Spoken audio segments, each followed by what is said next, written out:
Así que vamos a dar inicio a este espacio de conferencias. Y bueno, la verdad que tengo la enorme alegría y placer, y para todos nosotros, desde FUPSI, desde FLAPSI, poder dar lugar a la conferencia del profesor doctor Héctor Fernández Álvarez, que creo que es conocido por todos. Realmente estamos aquí en gran parte gracias a él, que ha sido uno de los pioneros en la formación de FLAPSI, y además le debemos a él todo lo que son los contactos internacionales, el desarrollo de la psicoterapia. Realmente por eso lo hemos nombrado honorífico de este congreso. El doctor Héctor Fernández Álvarez es presidente honorario de la Fundación AIGLE, es profesor emérito de la Universidad de Belgrano, en Argentina, ha recibido numerosos premios internacionales por sus contribuciones al desarrollo de la psicología y de la psicoterapia, y es autor de numerosos libros y artículos de la especialidad. Así que bueno, muchísimas gracias Héctor por estar acá siempre apoyando, y su conferencia trata sobre el porvenir de la psicoterapia. Así que escuchamos a Héctor. Gracias Héctor. Bueno, Margarita, muchas gracias. Feliz de estar acá en este espacio, celebrando que finalmente pudimos reunirnos y el evento pudo llevarse a cabo pese a todas las dificultades que estamos enfrentando, lo cual no hace más que hablar del enorme esfuerzo y la enjundia que ustedes le han puesto para que esto pudiera tener lugar, porque realmente es un esfuerzo doble organizar esto de manera remota como lo estamos haciendo, y ya que estamos en el día final, podemos decir que todo ha sido un éxito extraordinario, por lo cual los felicito enormemente. Las transparencias que voy a utilizar me las va a ir pasando Alejandra, así que Alejandra va a ser como mi prolongación remota también acá, mi prolongación digital. Como hace unos años que trabajamos juntos, nos conocemos bastante, así que sabe perfectamente cuando se van haciendo las inflexiones de la voz, ya sabe que es el momento que hay que apretar el enter para la que sigue, así que creo que va a fluir como pasa cotidianamente cuando tenemos nuestras actividades regulares. El tema es el porvenir de la psicoterapia, y les cuento qué es lo que, brevemente, les cuento qué es lo que pienso compartir con ustedes. En primer lugar, está claro que para hablar del porvenir de cualquier disciplina, de cualquier actividad, lo primero que necesitamos es tener una idea de cuál es el lugar donde está situada esa actividad, en qué punto nos encontramos. Para poder ver de qué es lo que viene, lo primero es caracterizar la situación actual, digamos, que es lo que voy a hacer brevemente, y para pasar después a esbozar algunas ideas de lo que me parece que va a ser lo más relevante que ocurra en el territorio de nuestra disciplina en los próximos años. Como estamos en esta circunstancia tan particular de estar atravesando esta pandemia tan brutal que nos afecta sobremanera a todos, en el caso de esta presentación de hoy en particular, a diferencia de lo que hubiera sido en cualquier otro evento que hubiéramos abordado este mismo tema, pero no estuviéramos atravesados por esta pandemia, entre hablar de la situación actual en la que se encuentra la psicoterapia y cuáles son las líneas de desarrollo que yo avisoro que van a ocurrir en el futuro, tenemos que hacer inevitablemente tenemos que hacer en el medio de eso, y como una bisagra, algunas referencias a lo que está impactando sobre nuestra disciplina, la presencia del COVID y todos sus alcances y consecuencias. Es decir, si en cualquier otro evento habríamos pasado directamente de esbozar una descripción de la situación actual a previsión de los caminos futuros, pero hoy tenemos que, inevitablemente, como pasa en todas las presentaciones, yo creo, de alguna manera en todas las presentaciones, no podemos soslayar, digamos, que estamos atravesando esta situación tan particular. Así que vamos a tener esas tres instancias. Y vamos a comenzar entonces preguntándonos dónde está situada hoy la psicoterapia, que sabemos que es una disciplina que tuvo su inicio en el campo de la ciencia, alrededor de unos 120 años atrás, al comienzo del siglo XX, y que le llevó unos cuantos años lograr aceptación en la comunidad académica y la comunidad profesional y en la sociedad en general, pero finalmente logró instalarse como una disciplina reconocida, y a partir de ese reconocimiento que logró, la psicoterapia inició una expansión que terminó por constituirla en lo que es hoy una disciplina universal, una disciplina que la encontramos en todas partes del mundo. Se originó, como bien sabemos, a principios del siglo XX en la zona de Centro Europa, y desde allí se fue expandiendo fundamentalmente en el hemisferio occidental y noroccidental. América Latina en ese sentido fue particularmente precoz, y tuvo desarrollos importantes bastante tempranamente, a través de algunos representantes notables que habían ido a formarse en Europa en los años 20, como Honorio Delgado y otros, pero básicamente la psicoterapia en inicio fue una psicoterapia tallada por el marco cultural de la región noroccidental del planeta. El reconocimiento que ha alcanzado la psicoterapia el día de hoy se puede verificar en hechos muy palmarios, absolutamente concretos y muy significativos, por otra parte. Por ejemplo, al día de hoy, la psicoterapia, tiene en primer lugar un lugar muy relevante dentro del programa Mental Health Gap de la OMS, que es el programa más importante que lleva adelante la OMS para tratar de superar precisamente la brecha que hay en el campo de la salud mental entre las necesidades y los recursos que tiene disponibles la sociedad humana en general, la sociedad mundial. Ha tenido distintas elaboraciones, distintas presentaciones.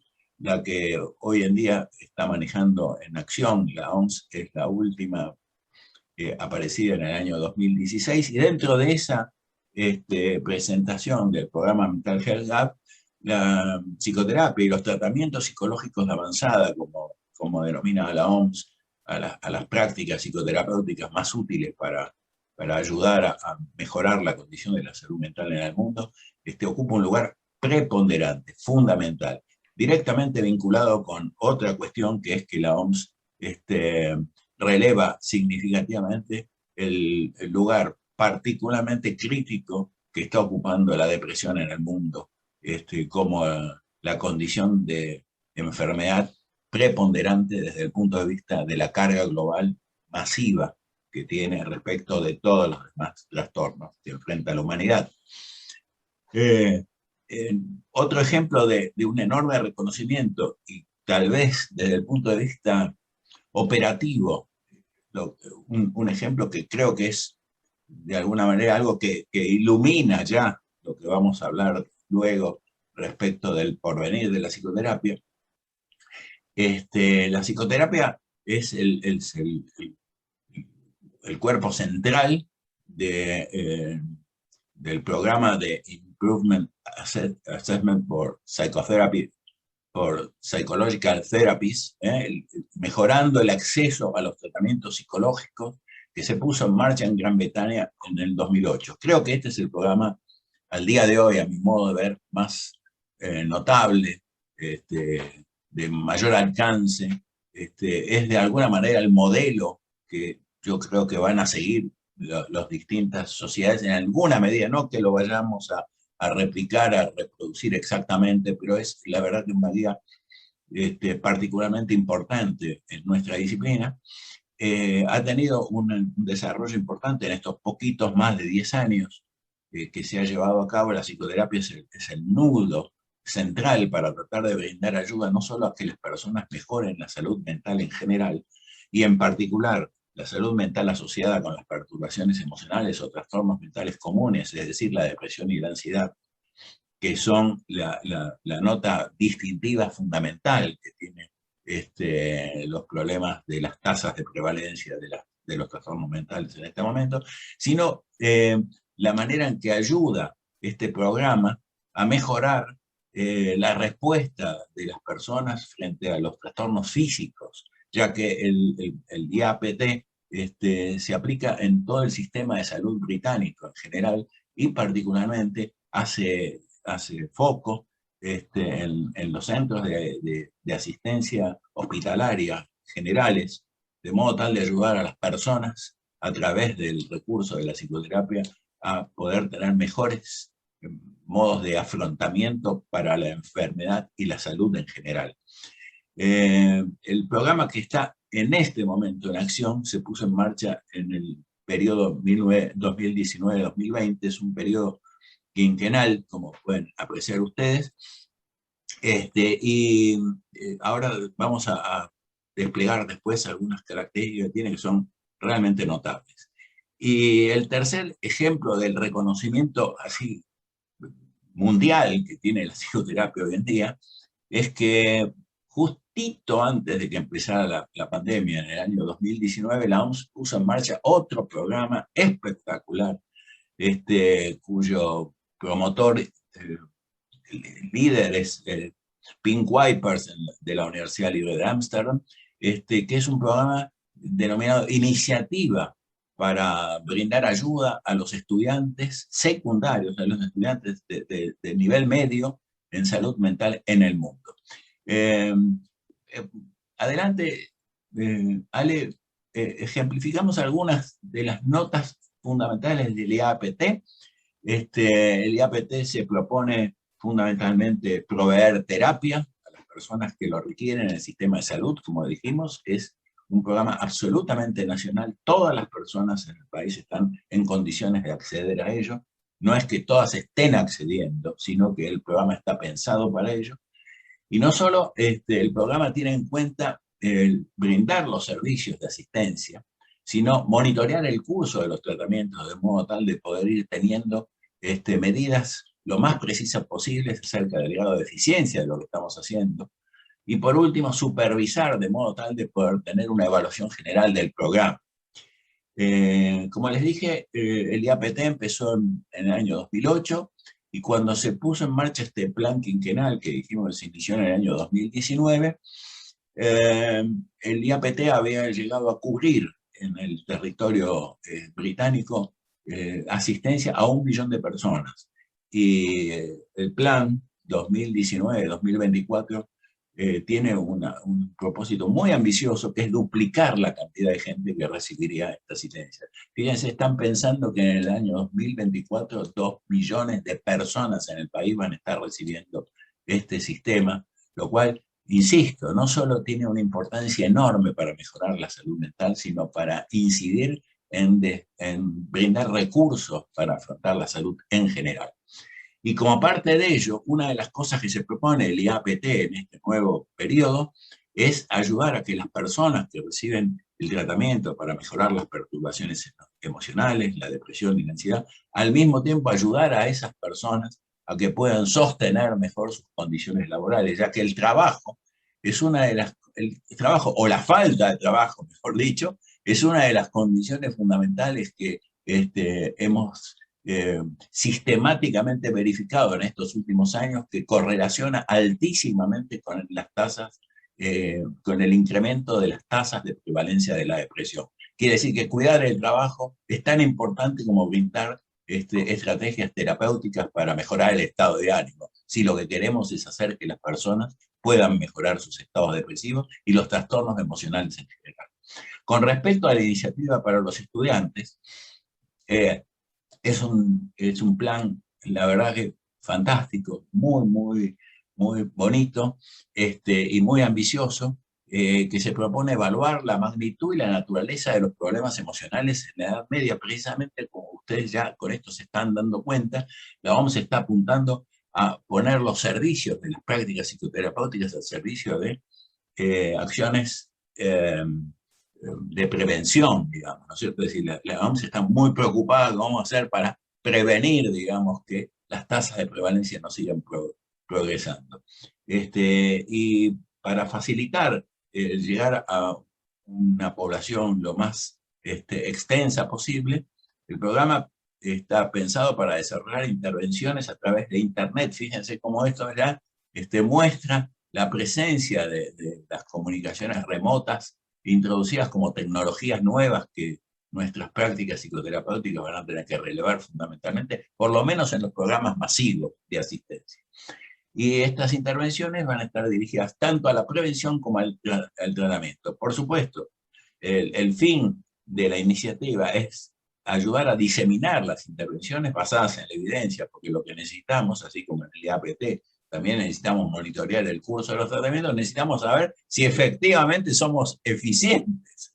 Porque una cosa es que la eficiencia sea algo de lo que pregonamos los usuarios, los terapeutas, incluso los pacientes. Y otra cosa es que tengamos pruebas empíricas de esa eficiencia. De eso vamos a hablar ahora un poquito más adelante. Las 6 entidades clínicas sobre las que trabaja la iniciativa las tienen ahí, son la depresión, la manía y la hipomanía, el trastorno de ansiedad generalizado, el trastorno de pánico, el abuso de alcohol y el abuso de sustancias tóxicas, porque según la OMS son las que tienen mayor incidencia en esa población de los estudiantes secundarios con respecto a incubar condiciones clínicas adversas en la juventud y en la adultez. Dijimos que la psicoterapia logró reconocimiento y señalamos estos 3 ejemplos que son organismos mundiales y que muestran cómo se está aplicando hoy de manera muy extensa y masiva. Y también dijimos que la psicoterapia ha logrado a través de todos estos años alcanzar un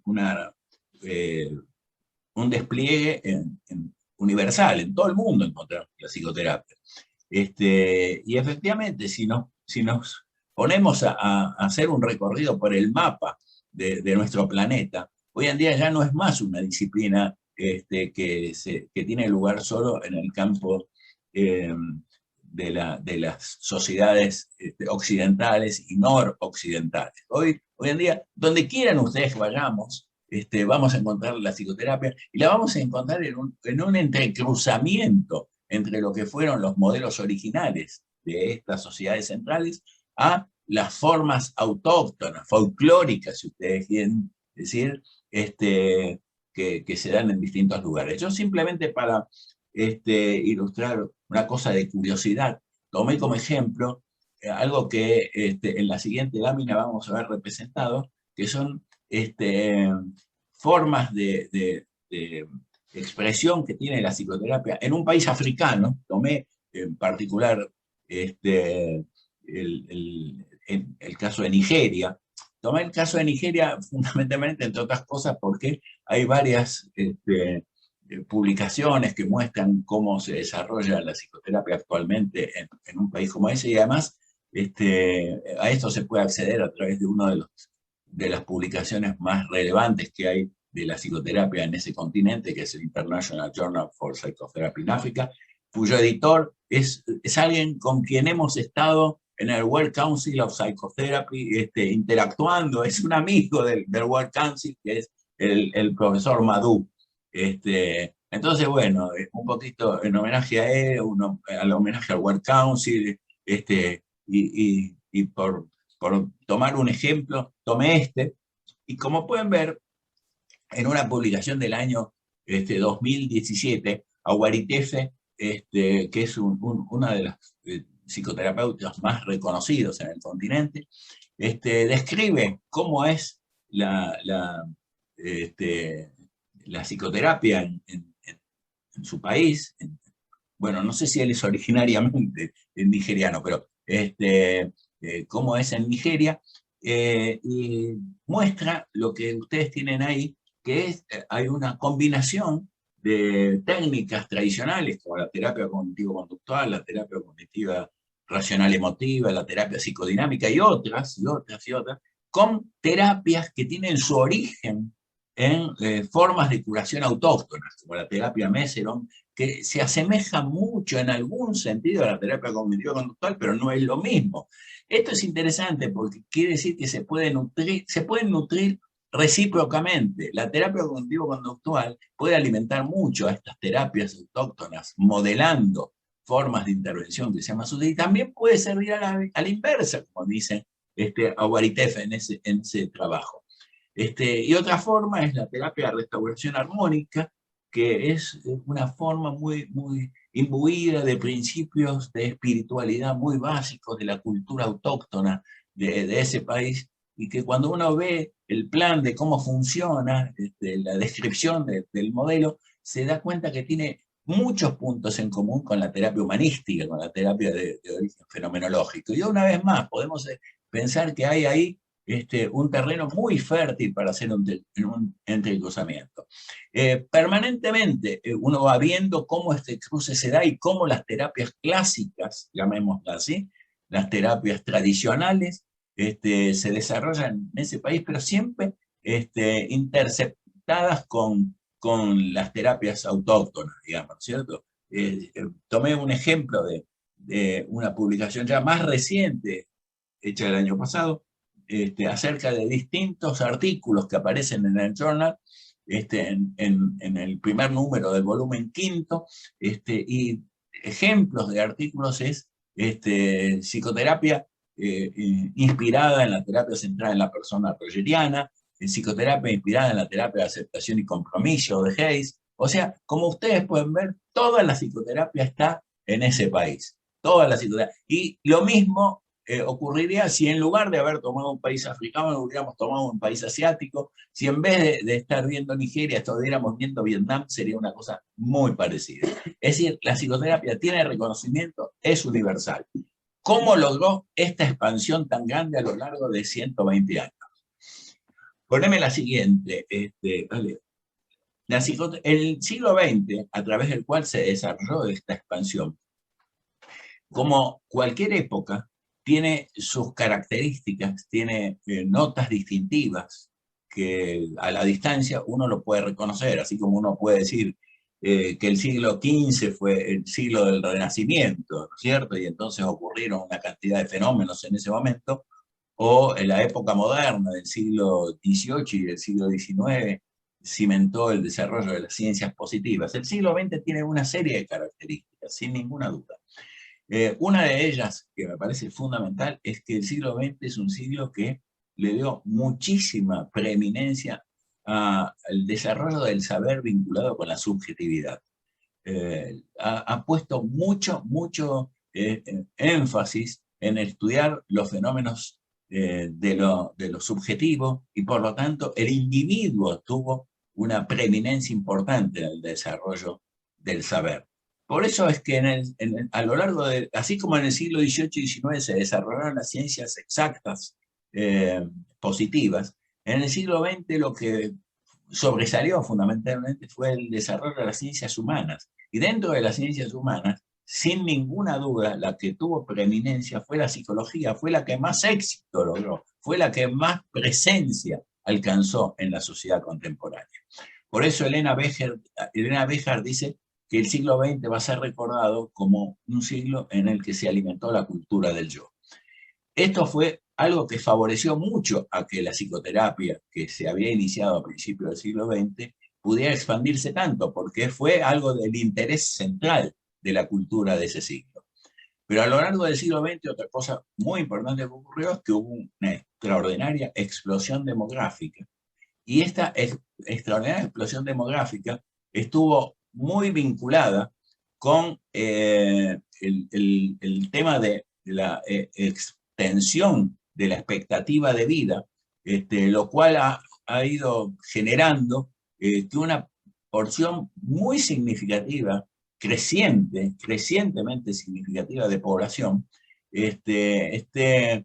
ubicada en zonas avanzadas de edad, para las cuales la misma sociedad humana no ha alcanzado a desarrollar suficientemente con la misma velocidad estrategias para sostener una buena calidad de vida acorde con esa extensión de vida. Y esto tiene implicancias muy grandes desde el punto de vista de los trastornos mentales. Mucha gente vive más años, pero no con mejor calidad de vida acompañando a eso. Y esto es un fenómeno que la OMS le dedica mucha atención porque realmente es una fuente de dificultades con la salud mental importante. Así que eso también contribuyó a que la psicoterapia tuviera un lugar importante para desarrollarse. Pero probablemente lo que más ayudó a que la psicoterapia se expandiera fue que a medida que se fue aplicando, demostró que podía ser eficiente. Poneme la siguiente, Ale. Y la eficiencia se ha demostrado fundamentalmente en que la psicoterapia ha demostrado que es útil para lograr mejorías sintomáticas, particularmente en perturbaciones emocionales. Es útil para favorecer mecanismos adaptativos y por lo tanto permite una buena reorganización sustentable de la experiencia y está ayudando significativamente también a los fenómenos de recuperación clínica, lo que llamamos mejorar la calidad de vida. Pero,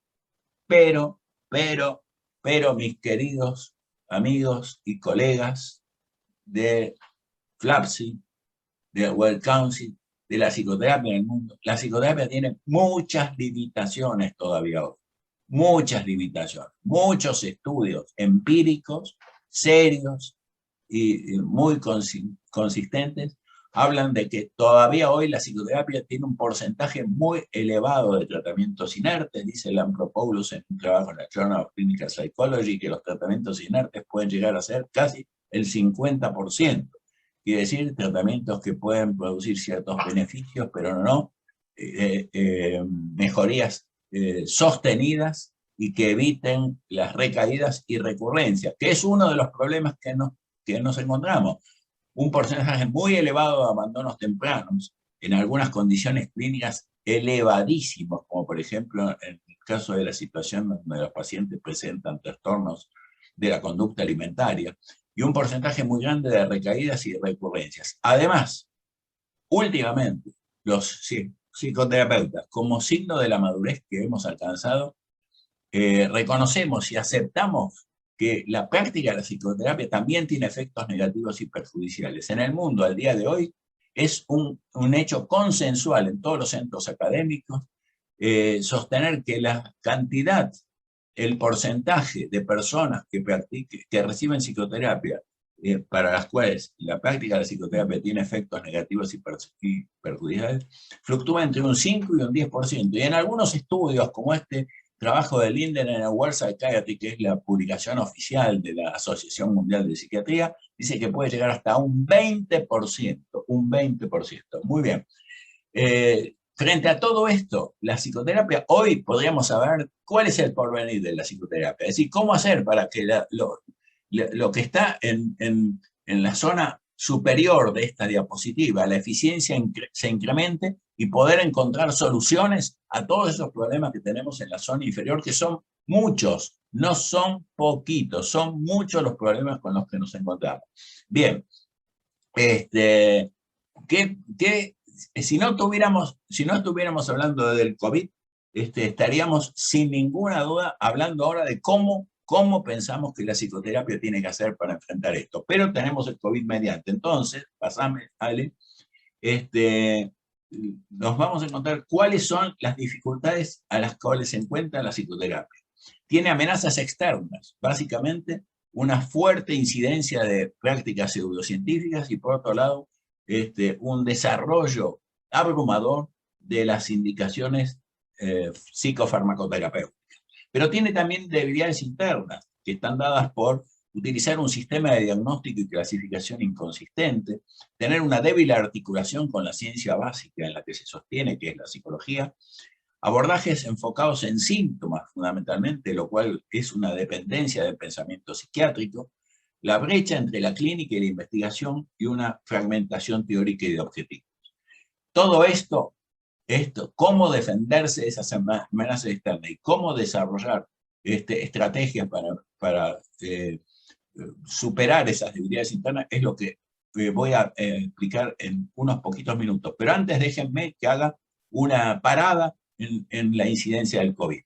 Cuando pensamos en el COVID, adelante Ale, indudablemente que es un trauma masivo. Y cuando yo pienso qué otros traumas masivos tenemos cerca en nuestro acontecer histórico, por supuesto, uno de los más importantes que aparece son los efectos de la Segunda Guerra Mundial, que indudablemente desde el punto de vista de las víctimas fatales han llegado a producir un número que, comparado con el que ha producido hasta el momento el COVID, es impresionante, el de la Segunda Guerra Mundial, porque murieron 60 millones de personas.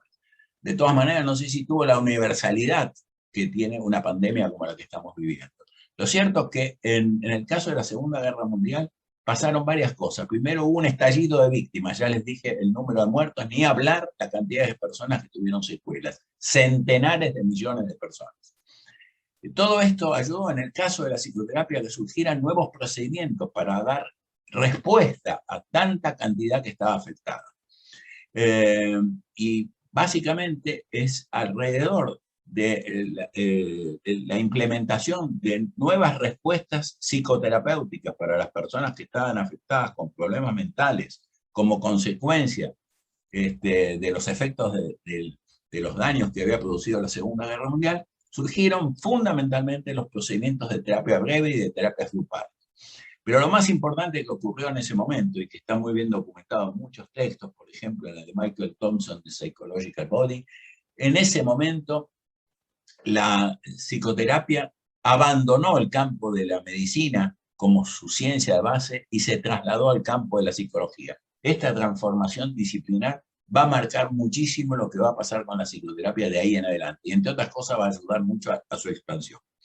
El COVID, adelante, Ale, es claramente un trauma masivo y en ese sentido se ajusta perfectamente a la descripción del modelo de la teoría de los supuestos destrozados de Janos Bullman, que insiste fundamentalmente en que es algo que nos ha sometido a una experiencia profundísima de incontrolabilidad y vulnerabilidad, que tiene una serie de secuelas como las que ya inicia en forma bastante temprana Holmes y un equipo muy vasto de investigadores presentó en The Lancet acerca de situaciones clínicas que se van a multiplicar, como las perturbaciones emocionales, los problemas cognitivos, problemas funcionales, situaciones de maltrato, etcétera, etcétera. Es decir, allí ellos hacen una descripción muy clara. Pero no solo hay un incremento de los trastornos mentales, también ha habido un incremento de la pobreza y se está produciendo, que ocurre simultáneamente con una concentración de la riqueza en determinadas corporaciones. Con lo cual, uno de los efectos más dramáticos que estamos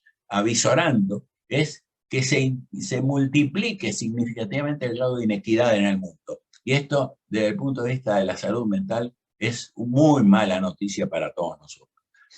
La siguiente, Ale, precisamente respecto de crecimiento de las perturbaciones emocionales como producto del COVID, hay un trabajo en la revista de la Asociación Médica Norteamericana de Edman y un grupo grande de investigadores que dice que hasta el momento podemos sostener, la verdad, sí, con bastantes pruebas empíricas, que la depresión se ha triplicado desde el inicio de la pandemia a los valores tradicionales que tenía, y esto especialmente se verifica en los sectores de bajos recursos sociales y económicos, en las personas que han perdido el trabajo y presentan otros estresores, y por lo tanto esperamos un incremento de trastornos mentales en la era post-COVID muy, muy elevado. O sea que tenemos que prepararnos para ver cómo vamos a responder todo eso. Así que teníamos la situación previa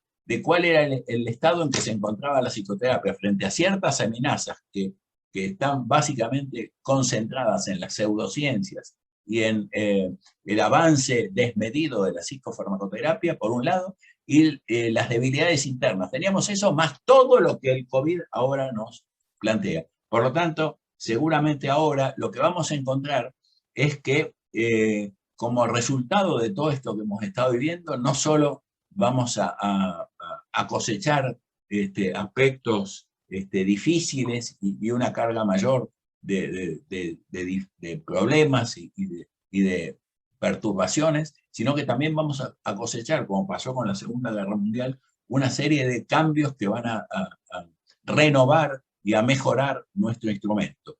Poneme la siguiente, Ale. Por ejemplo, así como se desarrollaron nuevas formas psicoterapéuticas después de la Segunda Guerra, fundamentalmente las terapias breves y las terapias grupales, después de todo lo que estamos viviendo en este momento, y lo que ya venía de arrastre antes de que llegara el COVID, sin duda que vamos a vivir nuevas tecnologías. La psicoterapia va a vivir la posibilidad de incorporar una serie de nuevos procedimientos, como el uso de la videoconferencia, que lo hemos estado usando todos nosotros todo este tiempo, que por suerte lo habíamos empezado a usar un poco antes, unos años antes, así que estábamos a media preparados. De todas maneras, lo estamos usando, yo creo que es un secreto compartido universalmente. Lo estamos aplicando de una manera bastante intuitiva y bastante espontánea. Todavía nos falta hacer desarrollos que sean más sólidos, más consistentes, con una fundamentación científica más importante. Pero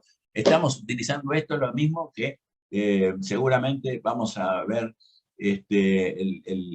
la expansión de los tratamientos asistidos por computadora, y no solamente en el campo de lo terapéutico, en el caso de la evaluación, y particularmente para hacer buenas evaluaciones de procesos, vamos a tener la ayuda de las evaluaciones psicológicas momentáneas, así como la implementación de recursos de la realidad virtual y la realidad aumentada. Muy bien. Entonces vamos a ver qué puede hacer la psicoterapia para enfrentar las amenazas externas y las debilidades internas. Frente a las pseudociencias, la psicoterapia, adelante, Ale, lo que tiene que hacer es hacer... Héctor, 10 minutitos. Sí, perfecto, vamos, mejor imposible. Frente a las pseudociencias, tenemos una serie de procedimientos y estrategias para que no se confunda cuando las personas reciben algo que tiene base científica y cuando no, que esta confusión, lógicamente, genera muchas zonas grises y mucha confusión en la población, digamos, ¿no? Y en ese sentido, esta descripción de Lee y Hansley es muy útil y la podemos poner en marcha todos los días en nuestro trabajo para que la gente sepa si lo que está recibiendo es un procedimiento científico o no. La siguiente, con respecto a la psicofarmacoterapia y su relación con la farmacoterapia, hay varios estudios de un grupo muy notable de investigadores liderado por Mark Olson, que ha demostrado cabalmente que si bien la psicoterapia está en expansión, la farmacoterapia duplica enormemente el crecimiento de las prestaciones con respecto a la psicoterapia. Ahí tienen ustedes en la zona inferior las diferencias entre psicoterapia, tratamientos combinados y farmacoterapia a lo largo de una década, trabajando con poblaciones realmente muy grandes. Fíjense la cantidad de personas asistidas, varios millones. Y esto, la siguiente, Ale, se verifica en todos los trastornos, y lo mismo en los estudios más recientes, la siguiente, Ale, se verifica que esto también se está cumpliendo al día de hoy, es decir, que esto es una ola muy difícil de detener. ¿Y por qué es tan difícil de detener? Entre otras cosas, poner la siguiente, porque, señores y señoras, tenemos que, finalmente, los terapeutas, tenemos que aceptar que esta realidad que muestra esta diapositiva está ocurriendo, por más que no queremos hablar mucho de ello.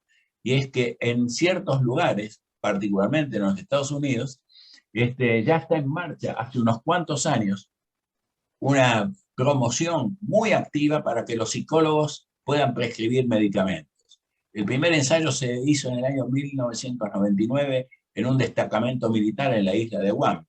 Pero a partir del año 2002 se empezaron a habilitar, ustedes saben que Estados Unidos es un país muy federal, se empezó a habilitar a los psicólogos a prescribir medicamentos en varios estados. El primero fue en Nuevo México en el año 2002, le siguió Luisiana en el año 2004, después hubo un periodo que quedó como suspendido, parecía que esta iniciativa había terminado, pero después recrudeció. Y en el año 2014 ya uno de los grandes estados de los Estados Unidos, Illinois, cuya capital es Chicago, se incorporó a esto. Hay un trabajo muy, muy interesante del Psychological Science and Practice, que muestra la incidencia que tiene que 5.000 psicólogos de un día para otro hayan comenzado a poder prescribir medicamentos. Esto siguió en el año 2016 en Iowa, en el año 2017 en Idaho, y les cuento que hay avances muy significativos en Gran Bretaña, en Australia y en otros países.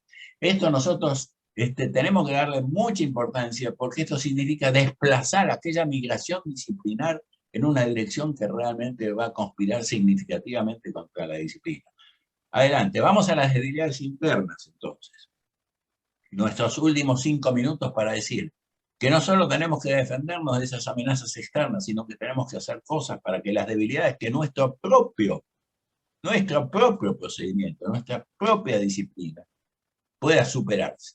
Acá es donde tenemos que poner todos los esfuerzos. Acá es donde yo quiero llamar la atención y convocar a todo nuestro colectivo para que trabajemos seriamente y profundamente, porque la psicoterapia en ese sentido ha logrado un desarrollo extraordinario. Es una práctica apasionante. Después de 50 años de practicarla, cada día me parece más extraordinaria y me apasiona mucho más. Pero sin ninguna duda, como pasa con muchas cosas a lo largo de la historia, atraviesa por nudos críticos, y ahí tenemos que primero asumirlos, no negarlos, y ponernos a trabajar activamente para vencerlos. La primera debilidad es el sistema de diagnóstico y clasificación que es inconsistente, y para ello vamos a tener que desarrollar procedimientos de evaluación que se apoyen en sistemas dimensionales en vez de los sistemas categoriales, que son los que provienen de la psiquiatría biológica clásica. En segundo lugar, tenemos una débil articulación con la ciencia básica, y para eso es muy, muy importante que logremos una articulación más fuerte con las neurociencias. Tenemos, por otro lado, que hasta aquí ha sido preeminente en el desarrollo de las estrategias psicoterapéuticas el abordaje enfocado en síntomas, y lo que tenemos es que trasladarnos hacia abordajes transdiagnósticos. Y de la misma manera, hemos vivido en nuestra investigación una brecha muy grande entre clínica e investigación. Los clínicos y los investigadores han estado muy divorciados.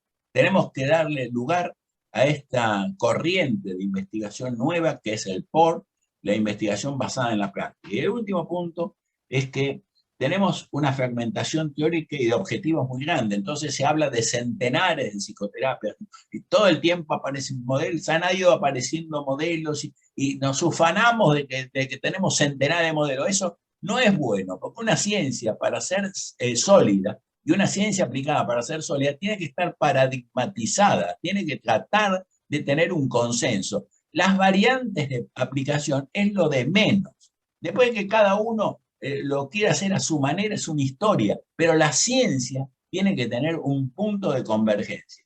En ese sentido, la siguiente, pone Ale, la fragmentación teórica y de objetivos se expresa primero en la diversidad de modelos y en una hipótesis que está muy derivada del pensamiento de Kuhn, que aplicada a la psicoterapia es nefasta, que es la hipótesis de la inconmensurabilidad. Es como que no se pudieran reducir estos grandes, yo ahí pongo los 4 grandes enfoques clásicos: el psicodinámico, el comportamental, cognitivo, el humanista y el sistémico. Y esta idea de que son inconmensurables es que no se pueden traducir unos en otros, y eso no es cierto, no es cierto. Lo único que necesitamos es una herramienta que permita traducirlo. No es que no se pueda. Y esto se apoya también en opiniones que son esquemas conceptuales reductivos, como por ejemplo que la psicoterapia tiene que poner el acento sobre el cuerpo o sobre la mente, o que tiene que poner el acento en el pasado, en el presente o en el futuro. Hemos visto lo que han sido psicoterapias centradas fundamentalmente en el pasado, o centradas en el aquí y ahora, en tomar contacto con mi situación actual, o en el devenir. Bueno, ni que hablar lo más triste de todo, que está en la fase inferior, es que muchas de estas cosas están al servicio de defender kioscos, de defender kioscos profesionales para la promoción de seminarios, de publicaciones, etcétera, de productos en defensa de alguna forma en particular, en lugar de defender lo que, la siguiente por favor, son los principios genéricos de la psicoterapia, que es que toda psicoterapia funciona si tiene una buena alianza terapéutica, que hoy tenemos instrumentos conceptuales que son transteóricos, la teoría del apego, la teoría de la regulación emocional, y así muchos otros, no reconocen dueño, porque son de toda la psicoterapia. Lo mismo que tenemos herramientas operativas transteóricas, como en la teoría de los estadios de cambio de Prochaska, o el uso de las prácticas de intercesión, que tampoco reconocen dueños, son de toda la psicoterapia. Y por eso es que están teniendo hoy por hoy, y tenemos que prestarle mucha atención a los programas transdiagnósticos de tratamiento, empezando por el protocolo unificado que desarrolló Barlow muchos años atrás, ya en Boston, y que ha ido siendo seguido por muchos otros. Perdón, Héctor, ¿estamos en la hora? Sí, es la última lámina. Poneme, Ale, precisamente acá terminamos con un modelo de resolución a la hipótesis de la inconmensurabilidad que hemos publicado sobre la base de cómo construir un modelo de terapia cognitiva conductual integrativo basado en utilizar los diversos vectores de procesamiento de información para desarrollar modelos multinivel de actividad psicológica, considerando a la personalidad como el eje articulador de todos los procesos. Justo el tiempo, la última lámina, un gusto haber estado aquí con ustedes, infinitamente agradecido a la posibilidad de compartir estas ideas, y bueno, y seguimos adelante porque todavía hay mucho más en el Congreso para hacer. Muchas gracias, Héctor. Realmente siempre nos actualizás y nos haces todo un recorrido global del desarrollo de la psicoterapia en el mundo. Así que muchísimas gracias por todos estos aportes. Y bueno, al final del espacio de conferencias habrá unos minutos para si alguien quiere hacer alguna pregunta. Muchas gracias, Héctor. Soledad. Bueno, muy bien. Buen día para todos. Muchas gracias. Voy a presentar a la doctora PhD Margarita Dubordier de Uruguay. Ella es el presidente del Comité Científico Local del Congreso, de parte de Uruguay, de FUPSI. Es psicoterapeuta integrativa y magíster en psiconeuroinmunoendocrinología. Ella, Margarita Dubordier, es miembro honorífico de la Asociación Latinoamericana de Psicoterapias Integrativas. Es presidente honorífico de la Federación Latinoamericana y de la Sociedad Uruguaya NIE, Psiconeuroinmunoendocrinología, y miembro de la Sociedad Internacional de Psicoinmunoendocrinología, y también es miembro de CEPI, que es la Sociedad de Exploración de la Integración en Psicoterapia. Aquí en Uruguay, Margarita Dubordier es directora del Centro Humana de Formación en esta corriente, y de programas en universidades nacionales y del exterior referidos a la temática de la integración en psicoterapia, especialmente NIE. Y es autora de libros y artículos científicos. Bueno, escuchamos, Margarita. Gracias, Soledad. Bueno, es un gusto estar acá en este congreso que justamente es bien integrativo, porque tenemos oportunidad de escuchar aportes de distintos países, de distintas formas de pensar la constitución biopsíquica, la psicoterapia, así que creo que todos nos estamos nutriendo muchísimo con todos los aportes que venimos viendo a lo largo del Congreso. Bueno, quisiera comentar un poquito algunas cosas que nos parece que son importantes para el desarrollo de la psicoterapia. Para el desarrollo de la psicoterapia, que como decía Héctor, no tiene que estar centrada solamente en los síntomas, sino que hay otros aspectos que son fundamentales para que realmente la eficacia de la psicoterapia sea no solamente en el momento, sino que sus resultados perduren.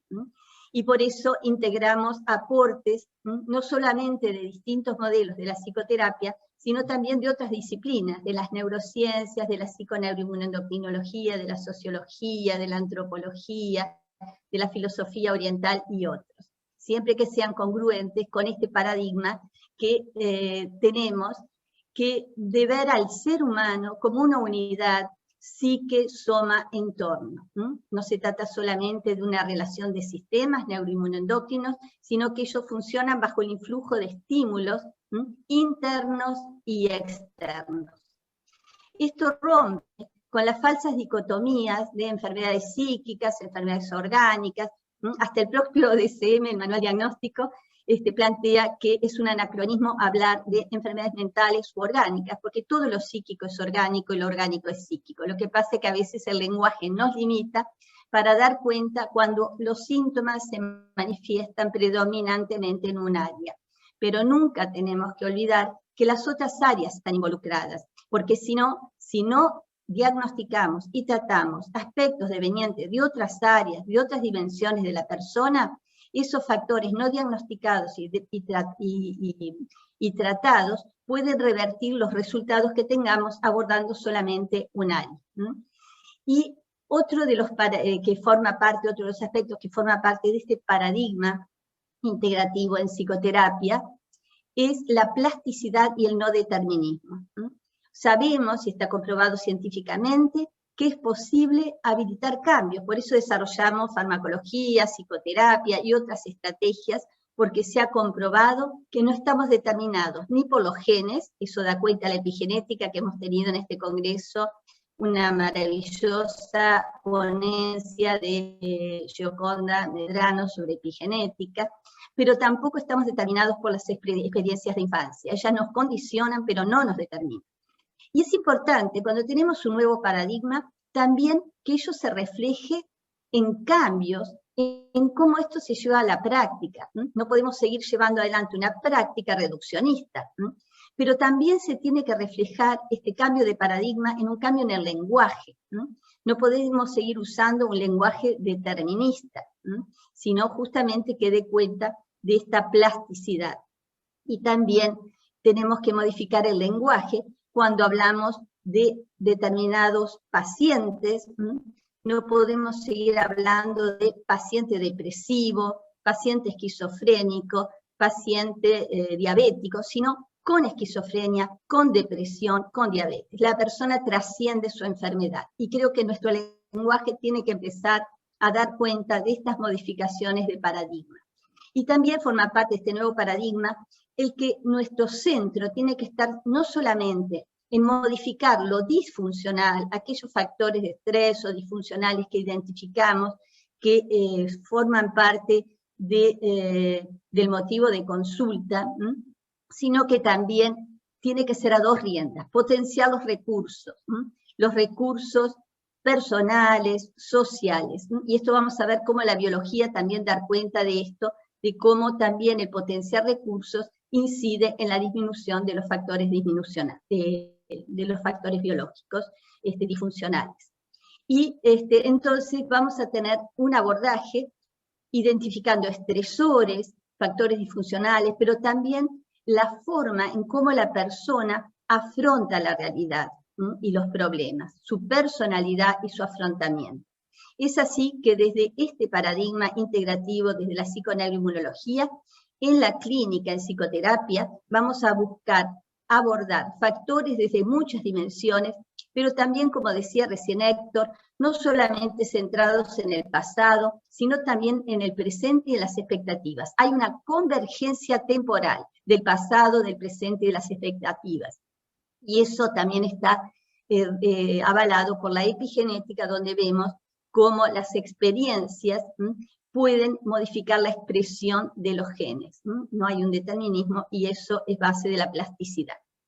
Y un aspecto que quisiéramos destacar es la importancia para el bienestar y para la salud integral, la salud mental, la salud física, la salud social, de la regulación bioemocional.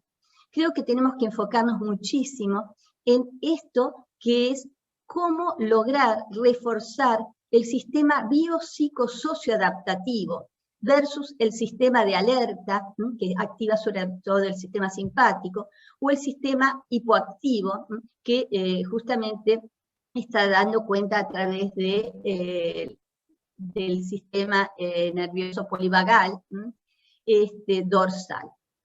Esto también fue desarrollado en este congreso, en un taller que justamente dio cuenta de toda la importancia de reforzar este sistema polivagal que se relaciona con estados de bienestar en su parte ventral.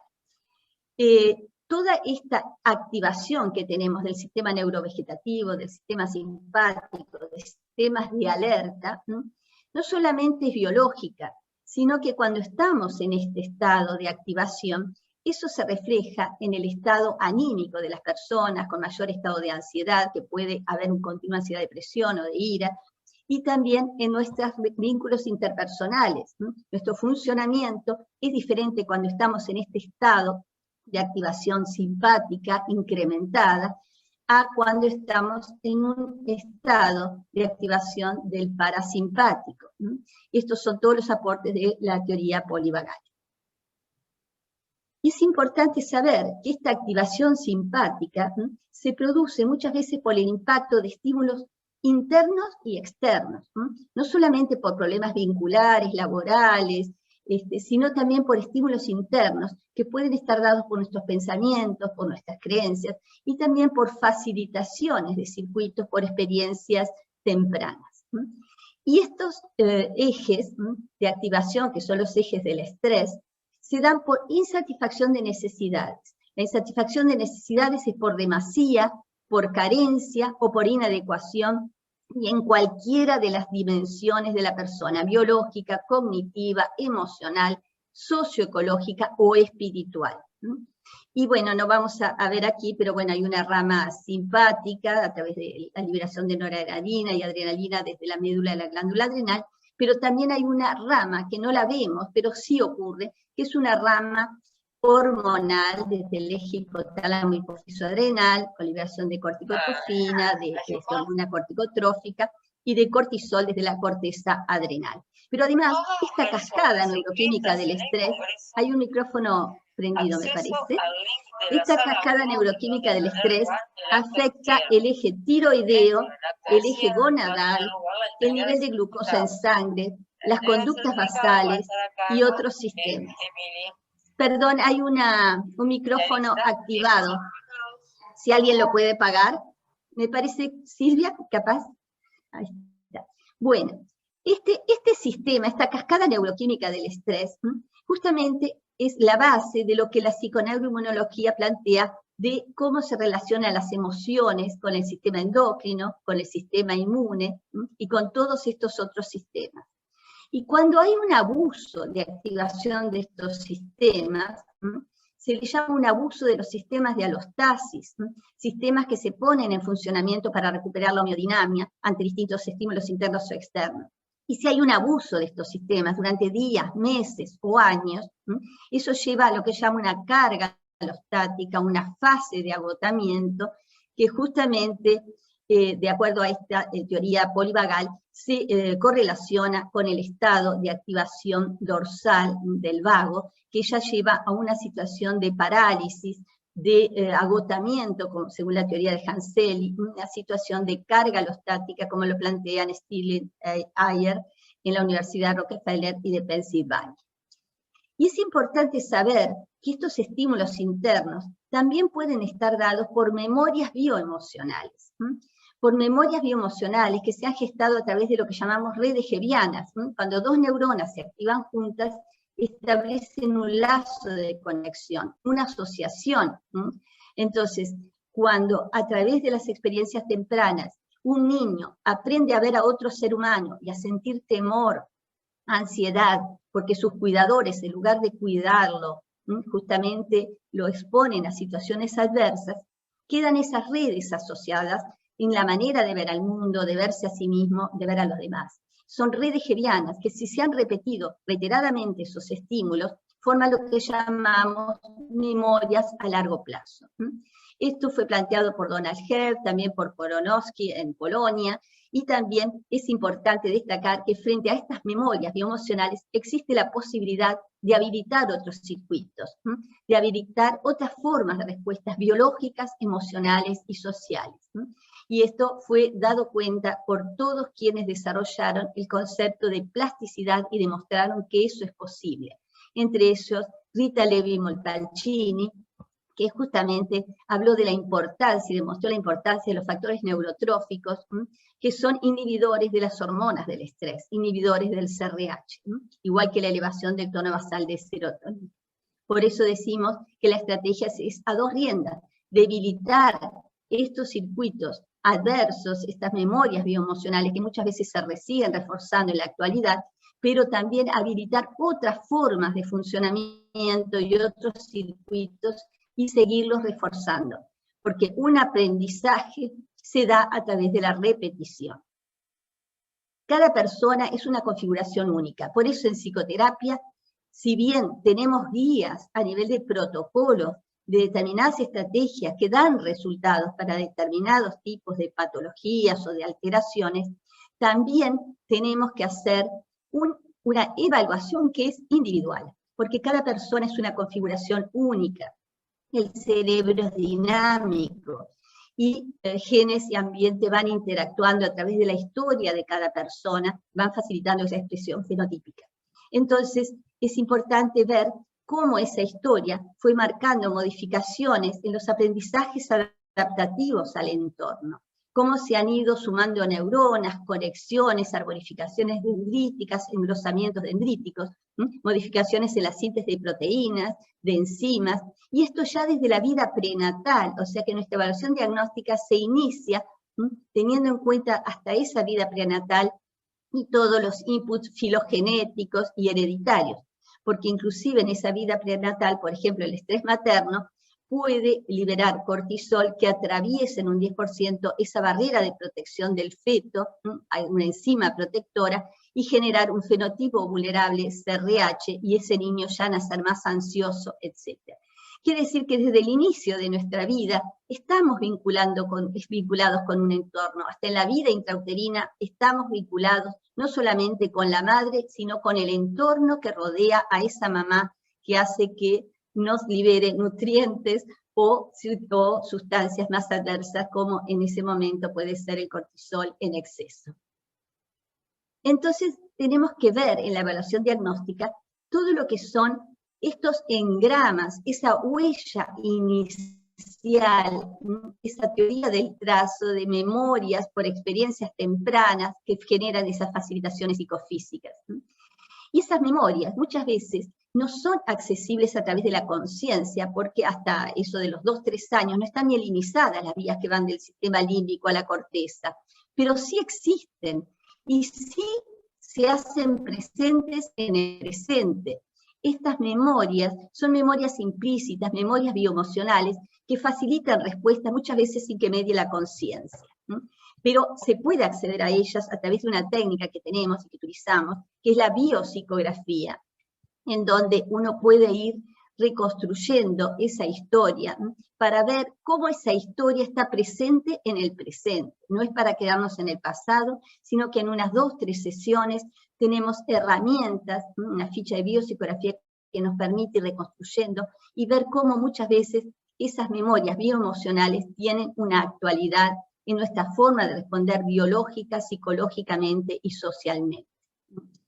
Y también tenemos las memorias conscientes a las cuales podemos acceder porque a partir de los 2-3 años hay una conexión, una mielinización y hay un lenguaje para ponerle palabras a las emociones. Y lo que es muy importante, si hay un otro que ayuda a, además de ponerle palabras en las emociones, a diferenciar emociones, la mamá que dice estás triste o estás enojado, y la mamá que ayuda a hacer una amortiguación, desactivación amigdalina de la ansiedad a través de esas conexiones corticolímbicas, o sea, hay una conexión emocional a la corteza, límbico-cortical, pero también hay una conexión corticolímbica amortiguando la activación. Y esto es fundamental, porque esto se llama regulación bioemocional. Y esto es algo que tenemos que trabajar en psicoterapia, porque muchas veces, aparte de los factores externos, que muchas veces pueden ser adversos, hay que ayudar al paciente y acompañarlo a adquirir herramientas para modificar esos factores, para conectarse con ellos de diferente manera. También muchas veces hay que ayudar justamente a esto que a veces no hubo, que es un aprendizaje de regulación bioemocional, que se da desde una heterorregulación a través de un otro, la persona va adquiriendo una autorregulación para justamente tener un estado de mayor bienestar y mayor solvencia para conectarse y adaptarse con los otros y con el mundo. O sea que esta potencialidad está habilitada a través de un otro, y cuando esto no hubo lugar, a través de un otro, como es el proceso psicoterapéutico y también cómo se habilitan otros agentes exteriores, se puede rehabilitar esta regulación bioemocional. Y sabemos que esta regulación bioemocional se aprende desde el vamos, desde el apego, porque cuando hay apego, ese niño se calma y regula su malestar a través de un vínculo. Pero cuando hay situaciones adversas, niños víctimas de violencia, de maltrato, fallas en el apego, se gesta un apego evitativo con inhibición de conductas de apego para evitar el dolor, o un apego desorganizado, desorientado, cuando se carece de estrategia, porque hay mucha impredecibilidad. Eso da lugar a lo que llamamos las patologías por déficit o del vacío, que son el ejemplo de no regulación bioemocional. Hay una desregulación tan importante que la persona tiene que apelar a distintas estrategias, generalmente no saludables, para poder amortiguar ese estado de gran angustia y ansiedad, como ese consumo o acting out, etc. Por eso aquí el proceso terapéutico será también de habilitar lo que no hubo y ayudar a este aprendizaje de regulación bioemocional. Y es así que vemos cómo el cuidador modela el acceso a estas emociones y respuesta a estados positivos y negativos. Y esto va generando una percepción de sostén que la vamos introyectando, una percepción de apoyo social amortiguador del impacto del estrés que está, las investigaciones han demostrado, totalmente relacionado a la salud. Entonces, decimos que este vínculo de apego seguro y la empatía posibilita un aprendizaje de autorregulación. Cuando, por ejemplo, hay una depresión materna, si no hay figuras compensatorias, eso tiene una incidencia justamente en que el niño queda desamparado en esta protección y en esta posibilidad de autorregulación a través de una heterorregulación. Pero la maduración va amortiguando esta vulnerabilidad, porque, por ejemplo, al estar más maduro, el niño puede apelar a la anticipación del regreso de una mamá ante una separación, o ampliar alternativas, buscar ayuda de otra figura de su familia, de un vecino, etcétera, para compensar esas experiencias. Entonces, vemos cómo se van disminuyendo esta activación de alarma y esta cascada del estrés cuando se pueden implementar otras alternativas, cosa que no está tan disponible cuando el niño es totalmente dependiente de un ambiente. Esto se puede habilitar posteriormente y, por supuesto, posteriormente también en procesos de psicoterapia que habiliten estas herramientas. Y nosotros planteamos que justamente en el proceso de psicoterapia, a través de una identificación de muchos factores desde muchas dimensiones y la convergencia temporal del pasado, del presente y las expectativas, se pueden identificar aquellos factores que están incidiendo en el motivo de consulta, que generalmente se consulta por algo que está afectando el bienestar, la salud y calidad de vida. Y se aborda en una labor conjunta terapeuta-paciente, donde el paciente es, como dice Bolas, tiene un conocimiento no pensado muchas veces de situaciones, lo sabido no pensado. Y de esta manera, a través de este proceso terapéutico, se van activando nuevas redes neurales que posibilitan habilitar nuevos funcionamientos y nuevas respuestas, que llamamos experiencias correctivas y enriquecedoras, que las vamos a desarrollar a través de técnicas interpersonales, técnicas vinculares, técnicas cognitivas, técnicas cuerpo-mente, mindfulness, flow, autocompasión y otras. Entonces, vemos que la plasticidad es fundamento de la psicoterapia. Las estrategias y técnicas desarrolladas, así como la farmacoterapia, operan sobre una metaplasticidad. Por eso, nosotros tenemos que conocer esa metaplasticidad, ese bagaje de interacciones, de arborificaciones, de memorias, de patrones de conducta biológicas, psicológicas y sociales. Por eso es fundamental la evaluación diagnóstica, porque las estrategias terapéuticas que apelan a una plasticidad, a modificar circuitos, van a operar sobre estas memorias y tenemos que identificarlas, ver esa historia biopsicosocial de la persona, su contexto, sus circunstancias presentes y expectativas. Y eso lo hacemos a través de las manifestaciones semiológicas, con aportes de la psiquiatría, a través de la biopsicografía y la línea de la vida, que son dos técnicas que nos permiten justamente tener conocimiento de esto, a través de las 3 o 4 sesiones, a través de test de personalidad, de esquemas tempranos disfuncionales. Nosotros usamos mucho el de Jeffrey Young, test de creencias, que nos permitan hacer esta evaluación diagnóstica. Y esa evaluación personalizada en 5 dimensiones, biológica, cognitiva, emocional, socioecológica y espiritual, integra diferentes niveles de análisis. Lo sincrónico, lo que está ocurriendo hoy y aquí, y lo diacrónico, lo evolutivo longitudinal. Desde lo neural a lo social, incluyendo lo cultural, lo socioecológico y lo espiritual, el sentido de vida, valores, lo evolutivo longitudinal.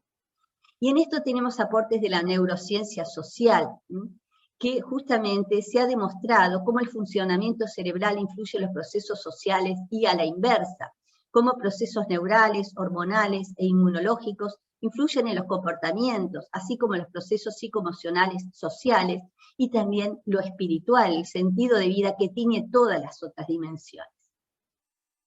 Y entonces vamos a tratar en este proceso psicoterapéutico que haya un reaprendizaje, forjar nuevas memorias a largo plazo.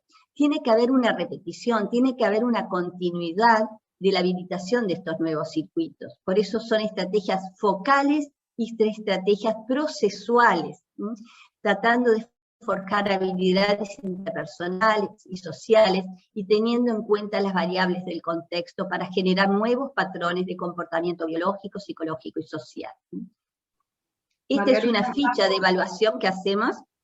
Te aviso más o menos unos 10 minutos, más o menos. No, perdón, son y 25, hasta menos cuarto. Tengo 20 minutos. Perdón, es hasta menos cuarto. Hasta menos cuarto es la conferencia, 20 minutos. Tenemos una evaluación multidimensional longitudinal, que hacemos una evaluación en las 5 dimensiones, identificando factores de estrés, disfuncionales, factores adversos y factores de protección, porque siempre esas dos riendan en las 5 dimensiones. El insight es el primer paso. A veces se consulta por temas laborales, alteraciones de humor, alteraciones en relación al entorno, y no siempre el paciente asocia sus síntomas con su historia, con su presente, con sus expectativas, con circuitos hipersensibilizados. Por eso para nosotros es muy importante tratar de explicar y hacer biopsicoeducación, es la primera fase del tratamiento. Explicar al paciente cómo funcionamos. La ciencia tiene que estar al servicio de la comunidad, no para el saber de los científicos. Entonces, la fase de biopsicoeducación es prioritaria en el abordaje psicoterapéutico. Y se le va a explicar al paciente cómo juntos podremos abordar justamente un proceso para identificar los estresores, para poderlos modificar, pero también para fortificar sus propias respuestas físicas, psicológicas y sociales. Actualmente hay una teoría integral del cerebro. No es solamente un proceso cortical o un proceso emocional. La emoción y el proceso cognitivo funcionan al unísono. La corteza prefrontal, que ocupa un 30% de nuestra corteza, permite realizar funciones ejecutivas, de anticipación, de planificación, pero va junto con la emoción. Ya no las separamos, sino que son, justamente funcionan desde un funcionamiento integral. Y vamos entonces a identificar factores de estrés agudo, sucesos vitales, pero también factores de estrés crónico persistentes en el tiempo que van generando esa carga alostática, esa fase de agotamiento, el estrés cotidiano, que son contrariedades, que muchas veces decimos estrés por acumulación, pequeños desajustes, y que eso hace que se cronifique ese abuso de nuestros sistemas adaptativos. Por eso es importante ver no solamente modificar los factores de estrés, sino el afrontamiento, factores de rasgos de personalidad que no sean adaptativos para amortiguar los efectos de los estresores inevitables. Las estrategias serán de regulación, de reevaluación, pero trataremos de que no sean estrategias de supresión, porque la supresión que no identifica aquello que hay que modificar, no da resultado, porque evita la expresión afectiva, tanto positiva como negativa, y la evitación no resuelve los problemas. Se aprende en contacto con otro, decíamos, el terapeuta realiza una devolución transformada, y de esa manera vamos a hacer un abordaje no solamente focal, para modificar cosas concretas a través de técnicas concretas, que ya van a traer bienestar al paciente, pero también procesual, justamente para modificar, por ejemplo, las patologías por déficit, la sensación de vacío, la tendencia al acting, la fragmentación, y muchas veces defensas como la adicción a sustancias o acting out. Porque muchas veces ese vacío puede camuflarse en una presentación compensatoria con actitudes de grandeza, de autosuficiencia, y en realidad hay una poca tolerancia a la frustración y fallas en la regulación. Todo esto Jeffrey ya lo desarrolla mucho también con los mecanismos compensatorios, donde muchas veces pueden camuflarse a través de otras respuestas, justamente esta avidez de afecto, esta avidez de regulación. Y para desarrollar también tenemos el contemplar en la sociedad actual no solamente los aspectos ontogénicos, sino los aspectos sociogénicos. En estos 15 minutos que me quedan, me gustaría enfatizar la importancia de justamente cómo impacta en el bienestar de las personas, y son muchas veces motivo de consulta, estos aspectos sociogénicos, porque ha habido vertiginosos cambios en la cultura global, que están presentes en nuestra vida cotidiana. Hay un científico francés que acuñó el término simbionte, cómo justamente se ha impregnado estos cambios en nuestro funcionamiento biológico, en nuestro funcionamiento ecológico, en nuestro funcionamiento informacional. También características de la sociedad actual, como es el mundo de lo efímero. Efímero en el tiempo, efímero en las palabras, efímero en los contactos. Enríquez habla de sujetos descartables, el touch and go, de una modernidad líquida, de una no persistencia, muchas veces de los vínculos. Y muchas veces ante todas estas realidades tan efímeras, Lipovetsky dice que se trata de compensar mediante sensaciones fuertes. Entonces vemos como muchas veces hay búsqueda de actividades o de acciones o de cosas muy diferentes para compensar esa sensación de vacío. Y también otra característica que ha surgido es el hiperindividualismo, el hiperconsumo o neofilia. Problemas globales, ecológicos, de inmigración, económicos, terrorismo, contaminación, violencia, crisis existenciales. Todo esto, todo este foco que muchas veces se pone en el rendimiento y en el éxito, en la imagen, el miedo al fracaso, puede llevar a una sensación de burnout porque aleja de la esencia del ser humano, de aquello que nos hace más íntegros, como son nuestros vínculos de respeto con el otro y de respeto con el medio ambiente. Y toda esta desorganización se manifiesta en toda la red psiconeuroinmunoendocrina, con afecciones inmunes, cardíacas, intestinales, con fatiga crónica, con ansiedad, con depresión.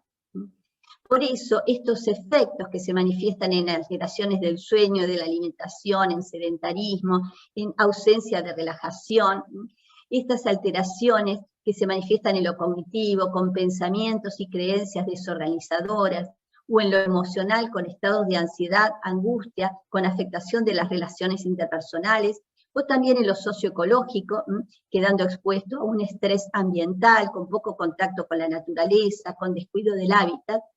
Todo esto también va incidiendo en la dimensión más propia del ser humano, que es la dimensión espiritual. Empezar a ver una carencia de sentido de vida, de propósito, de motivación y alejamiento sobre todo de valores solidarios.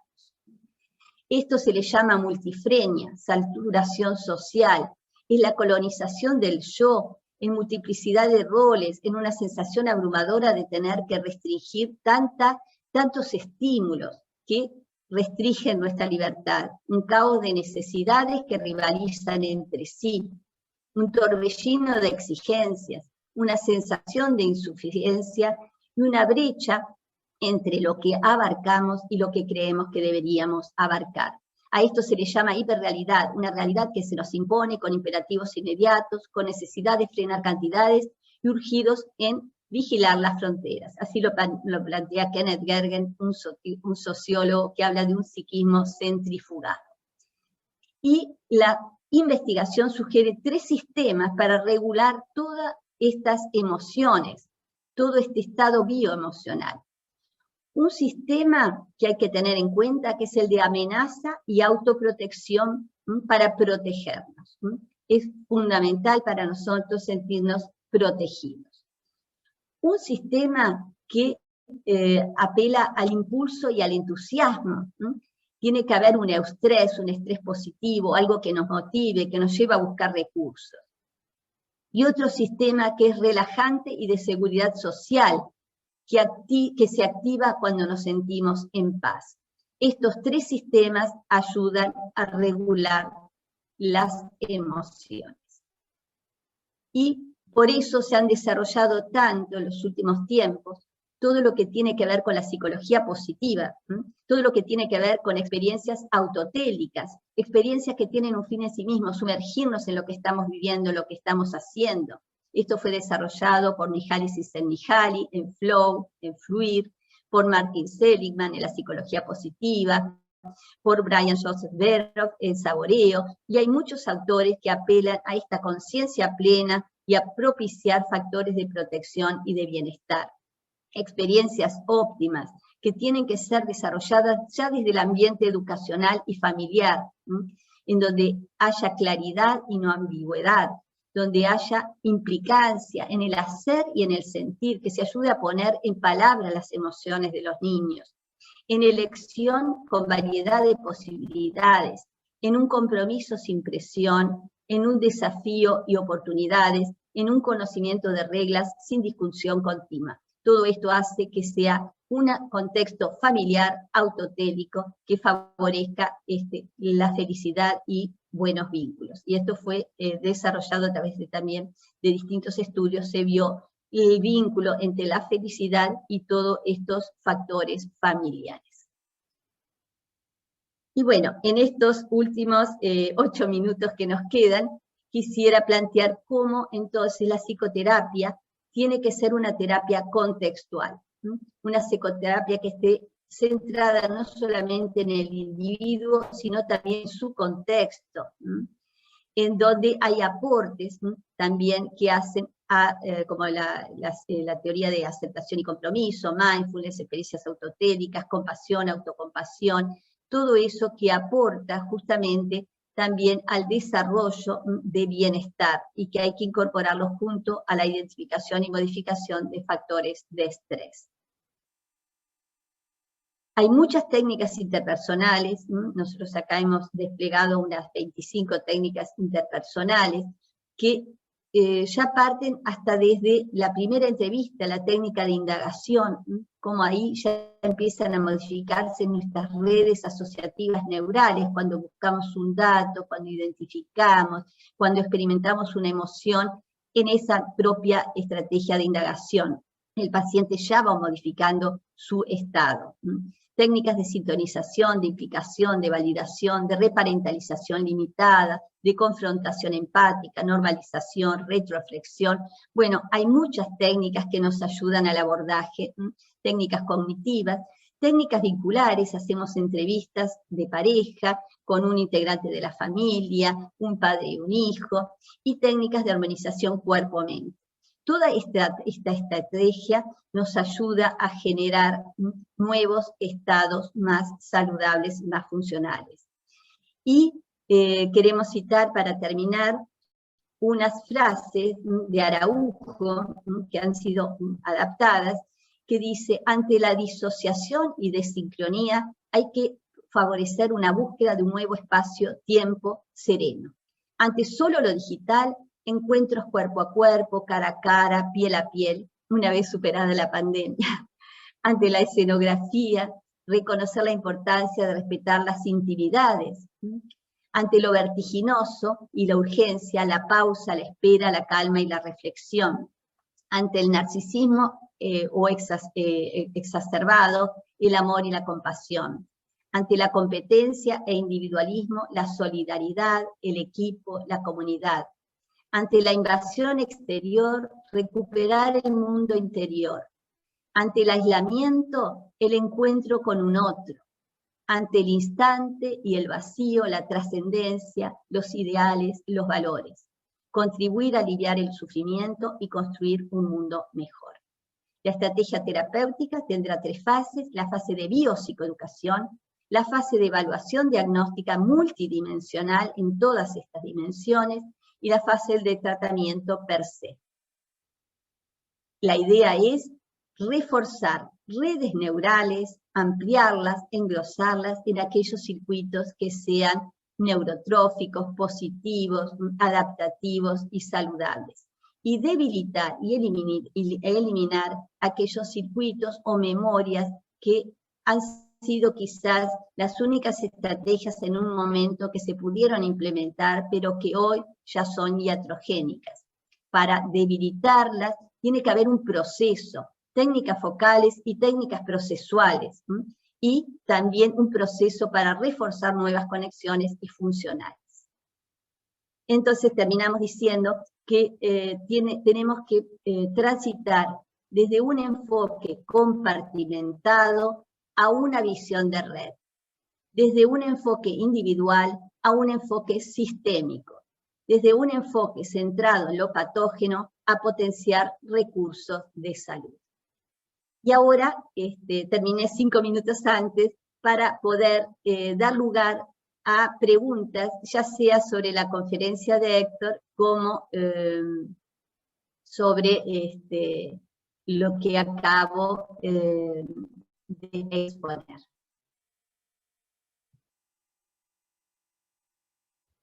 No sé si alguien quiere hacer alguna pregunta o algún comentario. ¿Alguien quiere aportar alguna reflexión? Buen día, buenos días. Me gustaría hablar que muy buenas las presentaciones, felicitaciones, pero me encantó, Margarita, su conferencia en el sentido de que puedo mirar, ver una gran aproximación con mi trabajo en términos con los niños nacidos prematuros, nacidos como no estando listos, con prontidão para ejercer y vivir la vida.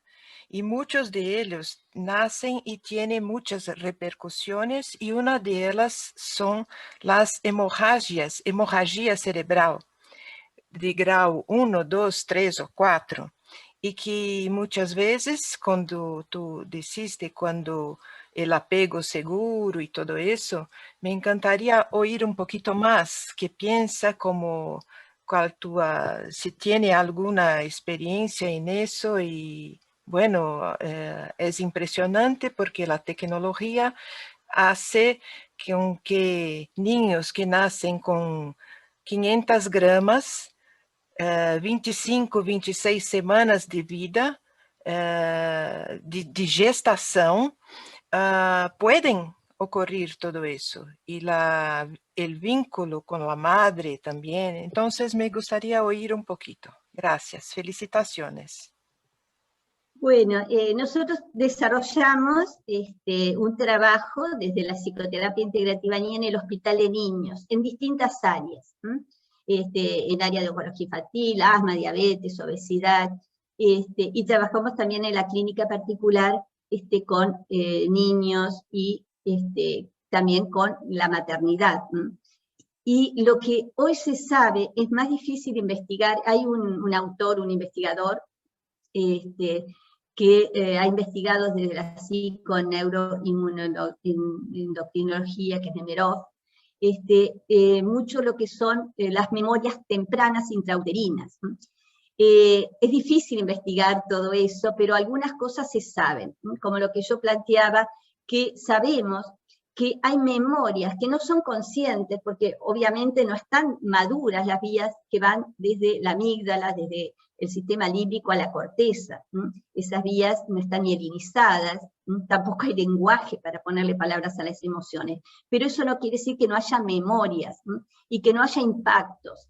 Entonces, todo lo que se vive, ya sea por transmisión también de legados genéticos, porque sabemos que el 98% de las enfermedades son epigenéticas, que tiene que haber una señal neuroquímica para que el gen se exprese, pero también hay un 2% de las enfermedades que ya tienen un input muy importante genético. Entonces, es como una interacción genes y ambiente.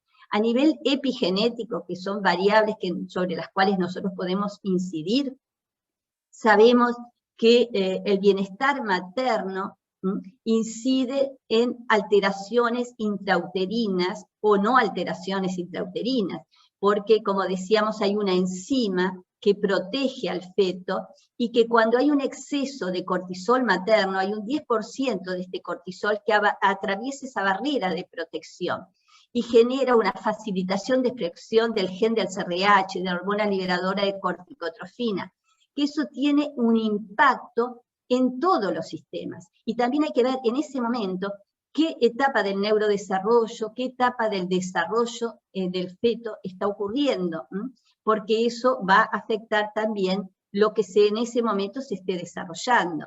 Entonces, sabemos que la manera de hacer prevención es hacer biopsicoeducación con las mamás y con su entorno, porque las madres no están sueltas por ahí, están en conexión con un papá o no papá, pero sí con otras personas, a nivel de su trabajo, a nivel de vínculos, de su barrio.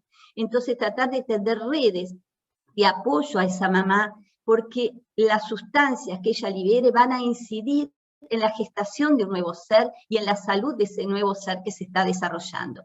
Esas son las estrategias de prevención que podemos desarrollar para actuar sobre estos factores epigenéticos que están presentes en el 98% de las enfermedades.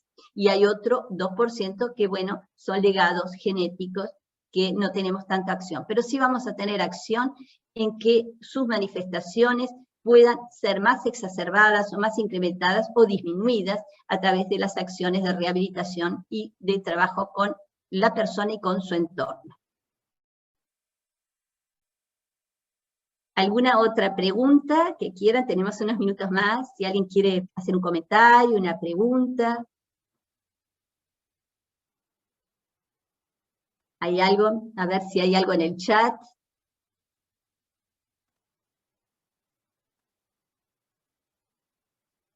A mí me gustaría preguntarle a Héctor un poco, ¿cómo avisorás tú, Héctor? Tú lo has desarrollado en toda tu ponencia, pero ¿qué cosas pensás tú que van a enriquecer el desarrollo de la psicoterapia, luego de todo este impacto que hemos tenido de transformaciones a partir de la pandemia?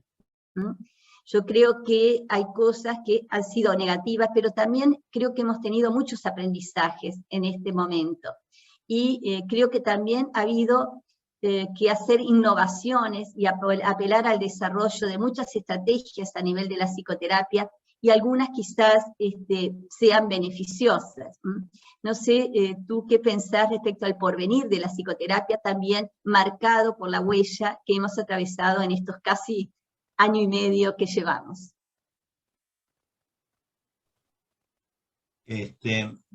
Mira, Margarita, retomando lo que dije en la charla, ¿no? Hay un futuro a corto plazo, que son los efectos y consecuencias inmediatos de todo lo que estamos viviendo, que es bastante difícil saber qué es lo que puede ocurrir, porque como en toda la teoría sobre los traumas masivos de los últimos 40, 50 años es coincidente en ese sentido, digamos, y como se ve afectado tanto el eje de la controlabilidad, es difícil. Podemos avisorar algunas cosas comparando con algunas experiencias de traumas masivos previos, por eso yo decía, bueno, cómo reaccionó la psicoterapia cuando terminó la Segunda Guerra Mundial, que dejó de ser una disciplina médica para ser una disciplina psicosocial. Eso es un cambio espectacular. Yo no sé si ahora vamos a vivir algo semejante, pero si pasa eso, difícilmente saberlo. Lo que sí es seguro es que lo que nos vamos a encontrar es con un porcentaje muy grande, por lo menos todos los datos empíricos que están apareciendo en las publicaciones más serias y las investigaciones más consistentes, es que nos vamos a encontrar con un porcentaje de secuelas que afecten el espectro de la salud mental muy, muy grande, empezando por las perturbaciones emocionales, los problemas cognitivos, las alteraciones funcionales, los fenómenos de maltrato, adicciones. Así, hay una serie de cuestiones para las que seguramente lo que nos va a ocurrir es que vamos a tener que ensayar modalidades más activas para dar cuenta de tasas de prevalencia que se van a multiplicar. Eso seguro. Pero eso es muy a corto plazo. Después finalmente, supongo que todo terminará estabilizándose en una forma de organización de la realidad a nivel mundial, que será la realidad del mundo post-pandemia, digamos, ¿cierto? Como ha habido una realidad del mundo post-Segunda Guerra, o post-Guerra de Vietnam, por ejemplo. Son fenómenos que modifican demasiado profundamente la realidad como para que nosotros podamos avisorar qué es lo que va a pasar. Es decir, podemos tejer algunas ideas de que va a ser un cambio grande. Lo que va a ocurrir, sin ninguna duda, es que nos vamos a encontrar con aquello que estaba la psicoterapia, digamos, en febrero del 2020, antes de que empezara la pandemia. La psicoterapia antes del 2020 se encontraba con todas esas realidades que estuve describiendo, de las amenazas externas y de las debilidades internas. Dejemos las amenazas externas, que eso significa un problema demasiado vasto para contestarte ahora más concretamente. Pero las debilidades internas vamos a tener que seguir laburando con eso, porque vamos a tener que seguir trabajando para entender que la psicoterapia necesita alcanzar algún grado de paradigmatización, si no la psicoterapia se va a ver muy amenazada en un sentido más profundo todavía. Es decir, si la psicoterapia perdura en surfear sobre zonas grises entre lo que es una disciplina científica y lo que es una disciplina paracientífica o procedimientos alternativos. Si la psicoterapia sigue estando atada, esclavizada y dependiente de formas de descripción como han sido los modelos categoriales y positivistas a los cuales estuvo ligada durante décadas. Entonces la psicoterapia así, si fuera así, yo no creo que va a ser así, pero si fuera así, la psicoterapia se la vería mal, digamos, en el futuro. Es decir, se la vería... donde yo veo que la psicoterapia puede progresar es en la medida que se pueda integrar en serio, que la psicoterapia sea una psicoterapia, con todas las modalidades que cada uno quiera, pero una disciplina científica, y por lo tanto que sea fundamentalmente transdiagnóstica, transteórica, que la investigación sea transnacional. Esto ya lo estamos viviendo. Cuando yo contaba lo del programa de APT en Inglaterra, es un modelo absoluto, y hay otros, el modelo australiano también, etcétera, que son programas que nos muestran si la psicoterapia se va a desarrollar en esa dirección, sin ninguna duda, sin ninguna duda. Perfecto, muchas gracias, Héctor. Y bueno, quedan pocos minutos. A mí me gustaría plantear que justamente, la verdad, quedo sumamente contenta de ver en este Congreso Latinoamericano cómo no solamente nos nutrimos de aportes de distintos modelos de la psicoterapia, sino cómo está presente también aportes de otras disciplinas. Porque realmente, como dice Edgar Morin, acá hay una enorme convergencia en esta complejidad humana de distintas áreas y de distintas disciplinas. Y yo he participado en algunos otros congresos mundiales de psicoterapia y a veces no he percibido nada más que una integración de aportes de distintos modelos de la psicoterapia, pero en este congreso latinoamericano he visto aportes de las neurociencias, de la psiconeuroinmunología, de la sociología, de la filosofía oriental, o sea, de otras disciplinas, y creo que realmente, un poco lo que decía Héctor, tenemos que desarrollar un modelo de psicoterapia que se nutra también de otras áreas, no en forma ecléptica, sino, bueno, en base a una conceptualización de cómo se desarrolla el ser humano, de cómo se constituye, de cómo tienen lugar determinadas alteraciones y disfunciones, pero nutriéndonos con aportes de distintos saberes. Creo que eso es el camino que tenemos que seguir. Entonces, realmente creo que este congreso, este intercambio de distintos países, de distintos modelos, justamente va en ese camino.